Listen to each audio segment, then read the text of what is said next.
proudly representing the people of the city of Manassas Park and the Prince William County portions of Haymarket, Gainesville, and my lifelong home Manassas, which is where I am right now. And I just want to say thank you so much to everyone at the California Democratic Party for inviting me to speak today to y'all. And I just want to really also mention the fact that in a lot of our Democratic trifecta states right now, we're doing something very different from what our counterparts are doing, in that we are actually working to make our states more inclusive, so we're not singling out and stigmatizing the very people we're elected to serve. And as the first out-and-see transgender state legislator in American history, I am so proud of the work that we've done here in Virginia to actually make our Commonwealth more inclusive by passing about 24 pro-LGBTQ equality bills, by voting for Virginia to ratify the Equal Rights Amendment, by actually doing something serious about voting rights, about climate change, about our energy policy, and so many other aspects of Virginia life and American society really as a whole. And as we're doing it, we're telling our constituents, we're telling the people we serve that we welcome you because of who you are, not despite it, and not for what discriminatory politicians tell you're supposed to be, no matter what you look like, where you come from, how you worship if you do, or who you love. And when I earned election for the first time in 2017, and I had to take on a 26-year incumbent who had been in office since I was 7 years old, I was running against someone who had written my state's constitutional amendment banning marriage equality and had written the bathroom bill, among other bills. And at the same time, when I ran that race, I decided that I would focus on the core quality of life issues that the people of the 13th district really needed from their delegate and just, from their elected officials as a whole. And that's why I focused so much on fixing Route 28, and we've actually are finally making progress on that now. This is why I've been focusing on feeding hungry kids, and of my 23 bills the governor of Virginia has now signed into law during my 2 terms, I'm so proud that 8 of those bills have been dedicated to preventing school meal debt shaming and actually providing free school meals for kids in the first place and making it easier to sign up for free and reduced school breakfast and school lunch.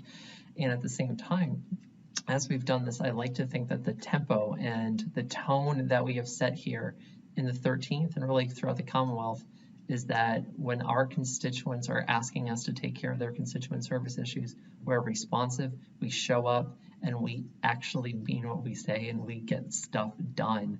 And one of the bills that's been making a lot of waves right now that I was fortunate enough to carry and author this year is our ban on the gay and trans panic defense, just like y'all did out in California. Well, once we got that done, we became the first state in the South. It wasn't just important for me as a trans woman to get that done.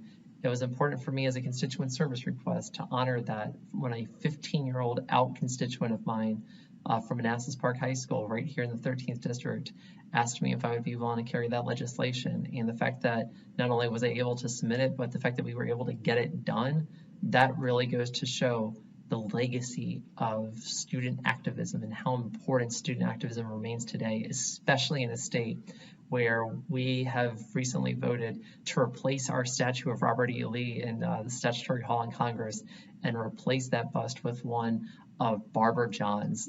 And if you don't know the story of Barbara Johns, this is a Black girl as a teenager who led a walkout in her segregated Jim Crow South school to protest the conditions of the Black school compared to the white school in town. And her case eventually led all the way up to be incorporated into the Brown versus Board of Education decision of the Supreme Court.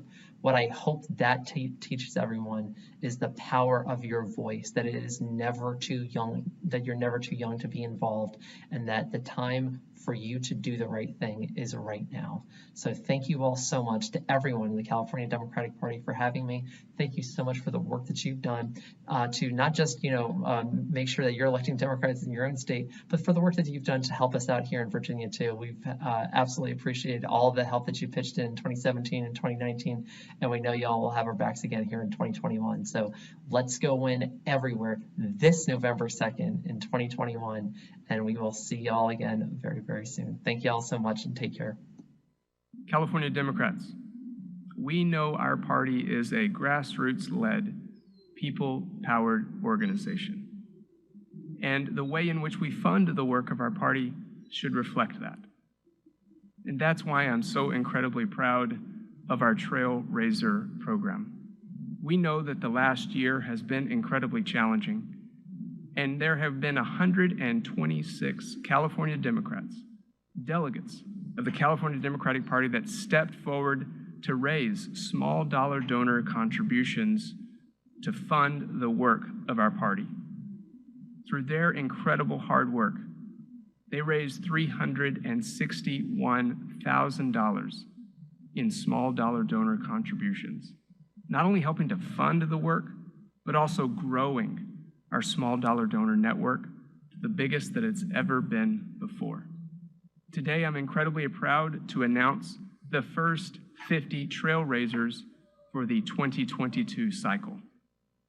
Because of their early investment, we have been able to initiate our hard work, the grassroots organizing that happens day in and day out, earlier than ever before. I'm grateful to each and every one of them who have stepped forward early on in the election cycle to raise anywhere from $2,500 to $5,000 for the party over the course of the next 18 months. And for those of you who haven't yet signed up to be a trail raiser, it's not too late.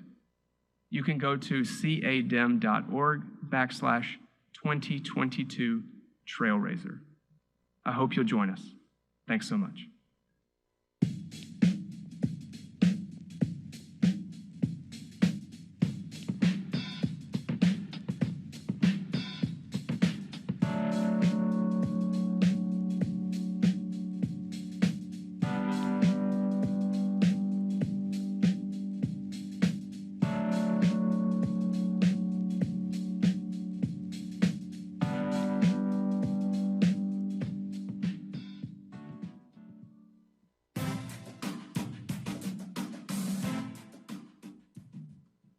Delegates and guests, please welcome California Democratic Party Controller Dan WEITZMAN. Hello, California Democrats. It's my honor to address you today and to serve as your controller. Seems like yesterday, I was an 18-year-old young Democrats president at my first convention in Los Angeles. And I marvel at all the activists and Democratic people I got to meet. That day, I realized that this is what I wanted to dedicate my life to, and the California Democratic Party was my home. Since then, a lot's happened. I fully engaged in the Young Democrats, serving as a national committee man, the treasurer, and the Northern president. I was proud to be honored as the Sac State College Democrat Alumni of the Year, the CYD Mentor of the Year, and I am a member of the CYD Hall of Fame.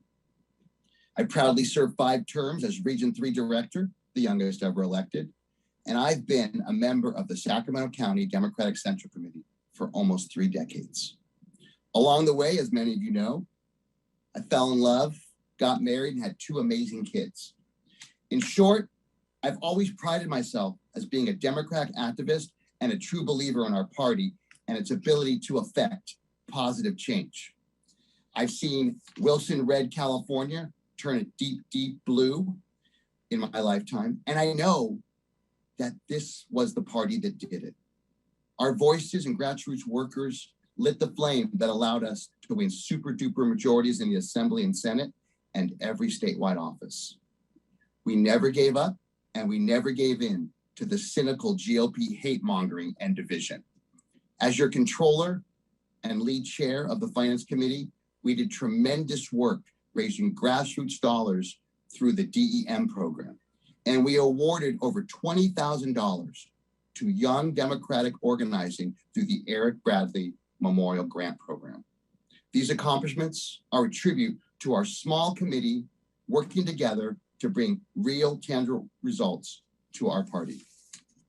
We walked our talk and made good on the promise of growing our party's finances with clean, small dollars. I encourage everyone to join the DEM 2022 program and be a part of the change that we all talk about. Our actions will speak volumes to where we see the direction of our party. If we all give a little, we can raise a lot for the future of our party. We must, in a deliberative and affirmative way, act. And as delegates, we must forge the path to allow others to follow. Leadership means standing out and speaking out about our values and our direction. Progressive values without progressive actions are like shouting into the wind. We are the leaders and the beacon for the people-powered party. And I'm 100% committed to digging deeper and growing our financial pie. In 2021, we must also beat back the GOP recall of our governor and stop the steal of our government. In closing, I love this party because it's the party of everyone, not just the rich and the perfect. It's a party of all amazing and diverse and varying views that create an amazing melting pot of real people. We must never forget that we are stronger if we work together and aim our focus on the future. Never lose sight of who we are and who they are. Thank you for allowing me to serve you and be your Democratic leader.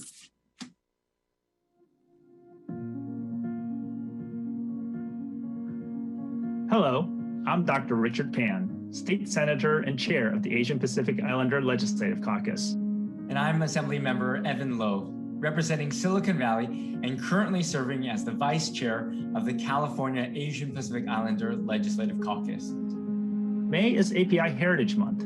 It is a time to reflect and celebrate the many achievements and contributions Asian Americans and Pacific Islanders have made to our great country over generations. As your API Legislative Caucus, we serve, represent, and work to build common interest in all of California's diverse communities. This last year has been incredibly difficult, not only as we recover from this devastating pandemic, but also in light of the spike in hate crimes and xenophobia targeting the Asian Pacific Islander community. We applaud President Joe Biden's leadership for calling on greater protections for our Asian Pacific Islander community, especially during this national emergency.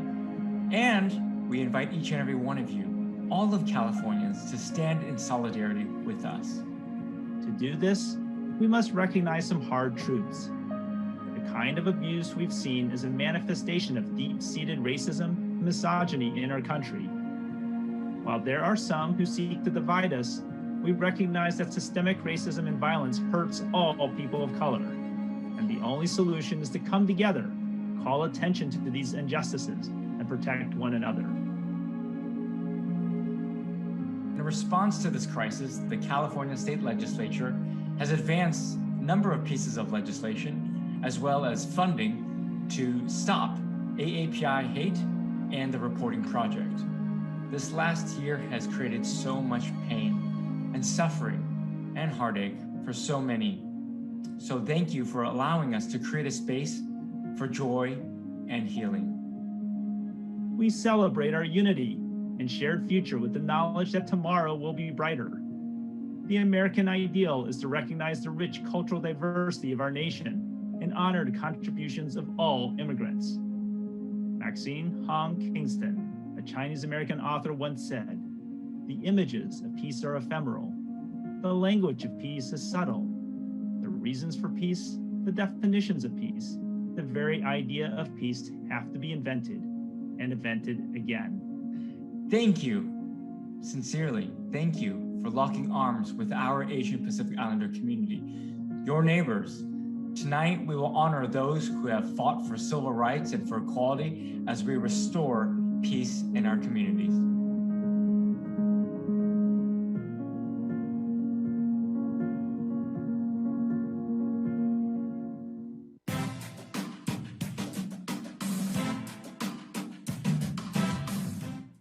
I bring greetings to you from over 310,000 members. A little over a year ago, we were thrust into this pandemic. Many lives were lost around the globe, across the nation, and right here in our state. More than 51,000 deaths in California. That's nearly 10% of the 570,000 who died in the US. My mom passed away, and it was weeks before I can be held by anyone. And as hard as that was to live through once in my life, I then had to relive that experience as I lost other loved ones over and over again. And this is just the tip of the iceberg of what so many of us have had to experience during this pandemic. What is so frustrating is that things could have been different if the previous White House put people before politics, profits, and power. I'm really excited to see my students in person, but I know it will take all of us to maintain the safe and healthy school communities we fought so hard to secure. For more than a year now, educators have been advocating for the multi-layered health and safety measures to safely return to the classroom. But guess what? It hasn't been easy. There wasn't a day when our members didn't want to be in class with our students, period. But we knew we needed to fight to make schools safe for teachers, school employees, students, and their families. We are getting there, but we can't let up. Safety and safe learning environments are the priority.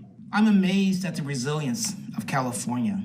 Educators nationwide shifted focus on the fly, learning how to teach and engage in a new and changing environment, all while dealing with the demands of supporting and protecting our own families and simply living through these unprecedented times. My children range from the age of 4 to 17. So it has definitely been a trying time for me, but it's also been a time where I've had to step back and truly realize what's important. Education is built up on mostly women. They make up over 70% of our profession. And during this lockdown, they're the ones that truly had to change and deliver, not only for their students, but for their families. We have to continue to fight for progress that needs to be made to close that gender gap. The pandemic shined a light on inequalities and lack of resources that have long lived in communities of color. A captivated and quarantined America watched in horror as George Floyd was killed by a uniformed officer. Black Lives Matter, Stop Asian Hate. Both these assertions run consistently in my mind. The pandemic showed us that racism has never ceased to exist. We all deserve the right to live, to breathe, to be whatever we want in our communities. This is the time to take the opportunities to make sure that we change things that we saw that were incorrect, to make it so that everyone has an equitable opportunity to thrive.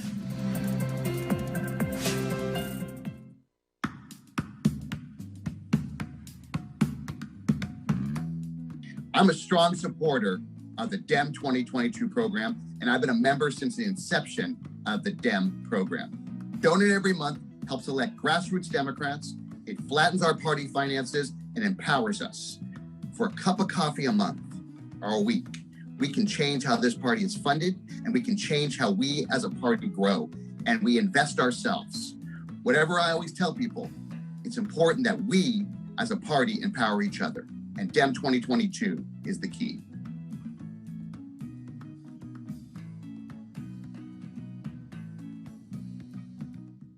Delegates and guests, please welcome Congresswoman Barbara Lee. Greetings, delegates and attendees. I hope that you're enjoying this year's 2021 CDP convention. We are facing an ongoing housing crisis in our state, with the unhoused receiving insufficient help. And yes, we in California know and believe that housing is a basic human right. From the start of his administration, Governor Newsom has taken this crisis head on. To create meaningful change in housing, all levels of government, however, need to continue working with our governor. A recall of Governor Newsom would not only be a setback in resolving the housing crisis, it would be bad for all Californians. Gavin's proactive measures and leadership saved lives in this state, saved lives. That's why Governor Newsom has my unequivocal support, and why we will and must defeat this right-wing driven recall. We who are gathered here today must do our part Thank you, and I look forward to our 2022 party convention when we will see each other again in person. Yes, California Democrats, we are definitely California strong. Delegates and guests, please welcome California State Controller Betty Yee. Thank you for your sustained support of my service as the CFO of the 5th largest economy in the world. I'm honored to lead a 1,400-strong team that takes pride in making a difference in people's lives, even if it doesn't win them the recognition they deserve. And because my amazing team doesn't get that attention, few know what their dedication looks like. It looks like this. Since I became your controller, our state has not had to do any external borrowing to pay its bills, not $1. And as California's only independent auditor, my team has uncovered close to $6 billion in public funds directed to unallowed uses. This is what true fiscal responsibility looks like. I pay tribute to my team for proactively locating victims of disasters, such as those displaced by the Camp Fire, to ensure they receive their paychecks or their retirement checks, understanding this is what families count on to help with survival and recovery. And my team did not disappoint once the COVID crisis began. They did not miss a beat in issuing payroll and benefits to state employees, educators, and retirees, refunds to taxpayers, payments to the